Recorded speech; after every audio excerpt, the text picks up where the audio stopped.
What's up, everybody? My name is Chris. I go by the name of Chris Shawarma on YouTube. Obviously, Shawarma is not my real name.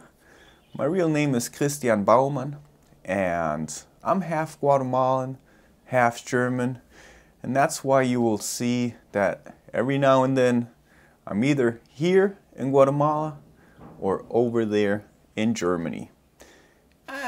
And due to some other situations, I might occasionally be in the UK. So, as of, I guess, 2 weeks ago, I stopped doing a streak of daily minimums. I was doing a minimum of 100 push-ups. I was calling this the shawarma grind. And I set myself an initial goal to see how long can I go. I reached 171 days. They're all documented. It was a daily routine. 100 push-ups was my minimum, but I rarely ever did 100 push-ups. I always did much more. And the days I did 100 push-ups, I started adding 100 squats and 100 pull-ups and so on and so forth. And I had days where I did 705 push-ups, 500, all sorts of variations.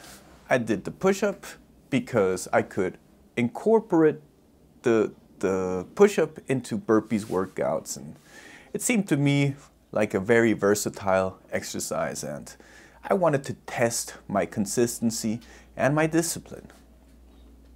But at the same time, I wanted to use my regimen to practice being a fitness YouTuber, because that's what I've been doing very consistently ever since the pandemic. The pandemic was for me a way to exchange with people. I'm from a climbing background. I used to boulder and sports climb a lot. I used to compete in climbing. And I was very, very good at the muscle up. I still am, but I haven't practiced it in, I guess, over 2 months right now. So I'm looking forward to going back to Germany soon. This is my last week in Guatemala. So I have my ring set up in my apartment over there, and I'm gonna hit the muscle up again. So the pandemic hit and I started doing burpees. At the moment, I was reading a book written by Charles Bronson called Solitary Fitness. And it was about this dude, maybe you know the movie, Bronson. He is the most dangerous inmate in UK history, and he's been in solitary confinement over 40-something years. But he's got like push-up world records, and they've all been beaten, but he set a couple of them. And I was reading Convict Conditioning by Paul Wade. So I was preparing myself mentally to go into this isolation mode in fitness. The gyms were closed. I didn't really go to the gym ever, but to the climbing gym I did. So the climbing gym was closed, and I was running, but you know, just the usual 2 or 3 times per week. I wanted to do something where I felt I was going to grow physically. And at the same time, because I already had this channel, I wanted to use the opportunity to make my channel grow. Now, I've been for a while on YouTube. I think 6 years or 7 years, and I've only reached I'm about to reach 1,400 subscribers. So at the moment I was like at 300. And I thought I was going to grow pretty fast because I was uploading consistently, but no views were coming in. And that was quite disappointing. While at the same time, I was getting to know a community on this platform. And that was very invigorating, and it was very motivating, because I saw other people doing the same. So, you know how you sometimes see someone do something and all of a sudden you feel motivated to do the same? That was exactly my experience. So I kept the YouTuber side of my fitness endeavor out of the equation. Not completely, obviously, because I was still uploading. But I was more dedicated to cultivating the community mindset that I was getting to learn and love here on YouTube. And let me tell you, like, some of you guys, we don't even know each other, but I feel like we're friends, you know? You had my back, because on day 171 of the shawarma grind, I said, I'm gonna stop. First of all, I was pretty bored of the regiment. Second, I was dealing with emotions.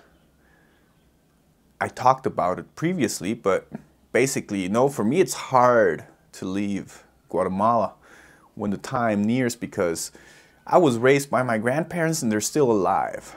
So check this out. My granddad, he became a grandfather when he was my age, 43. I'm 43 right now. I can't even fathom the idea of becoming a grandfather at this age. But we're in Guatemala, and that's not unusual because we're a Catholic country, and you know, using condoms and anti-conceptives, or what they're called, that's not a thing here. Yeah. And usually you don't have sex until marriage, and if you have sex and get someone pregnant, immediately you have to marry. So that was basically the story of my grandfather. He was a tutor in school, and he was teaching math, and I mean, they weren't very far apart from age. I think my grandmother is only 2 years younger. Yeah, but she got pregnant very early. So did my mom. I was born when my mom was 18 or 19 years old. So I had an issue leaving my country or thinking about it, because I knew my grandfather, his inner light is just slowly fading away. And that's natural. I'm accepting that. It's just, you know, like when I leave, I feel like I should be there. But I'm not going to be there. It doesn't matter anymore. I've slowly come out of that phase of, you know, mourning beforehand, or developing a nostalgia that has no right to be there. So I learned to deal with an emotion, but I had to cut off the shawarma grind, at least this combination of cultivating a community and uploading my workouts. But let me tell you something. I put a community post, and I said to everyone, you know, I'm just not doing well emotionally. And that seemed to have resonated with a lot of people here. And the response was really amazing. Not only that, short after that, one of the legends in our community, Sean Mulholland, he had an accident. And the backup he received was also amazing. It was just sending energy, good vibes, and, you know, being good people. So for me, it's been a big question. Why do I do YouTube? Obviously, I'd love to get this channel monetized. You know, I invest a lot of energy into, you know, uploading a video, creating an intro and outro, developing a persona, somewhat like a character, while at the same time maintaining authenticity. But this whole situation of feeling both motivated and self-obligated to upload, well, it reached its limit. So now I want to be a little bit more playful with it, you know? What I'm doing right now, I had never done it before. You know, just be honest. I mean, I'm always honest, but you know, just like let my thoughts come out of me and record it. It feels very liberating, you know? I don't have a preconception of what I should do. I'm just freely talking into the camera. And I think that's part of the practice too. So, as I move on on this path towards developing a YouTube persona and feeling comfortable with it, I have also seen that this egotistical notion of wanting to monetize YouTube has become, it hasn't been the priority lately because I've never reached it. You know, YouTube didn't have these restrictions, and I made a couple of videos. They have like 100,000 views or something, and I remember I monetized those videos and I forgot about it completely. So it's a muscle up tutorial, two videos about my Garmin, and just those 3 videos have like I don't know, like 500,000 views or something.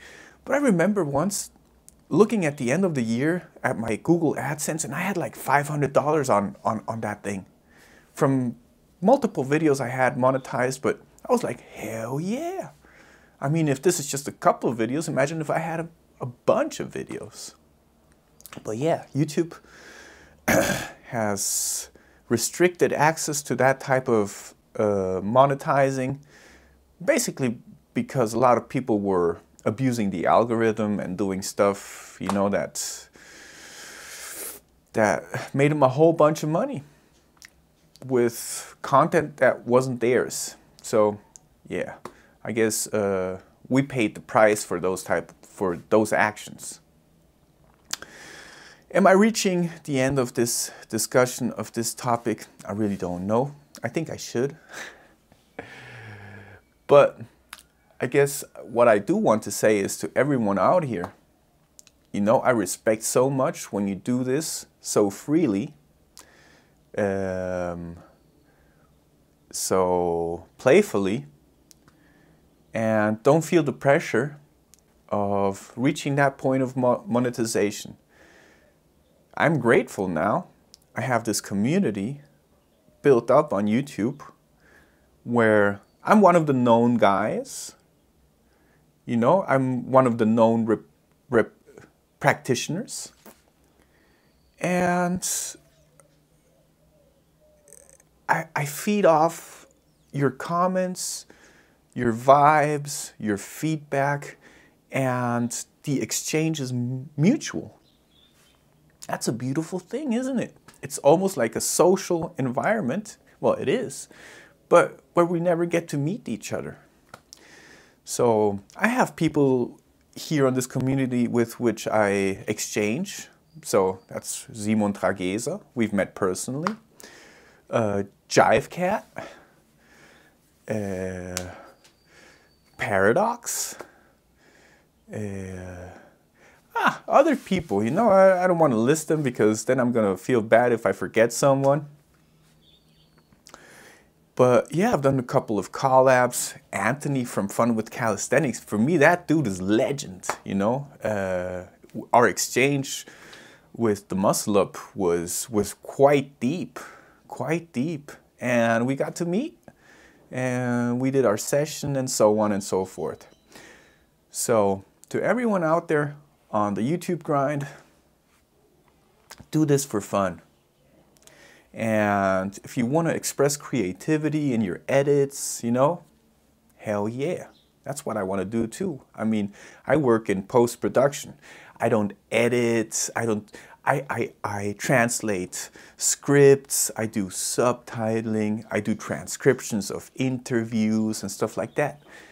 But I wanted to keep a practice going where I would edit my videos, you know, just keep this momentum going of being active in a in a realm of cinematography. So, to everyone out there, salute. Let's keep the grind alive. Let's get that money. You know what it's all about. But let's also stay healthy with our endeavor on YouTube. Maybe I'm just talking to myself and no one else has this issue, but it feels good to know someone might be listening. So, in that sense, I might repeat this every now and then, and I can only wish you the best.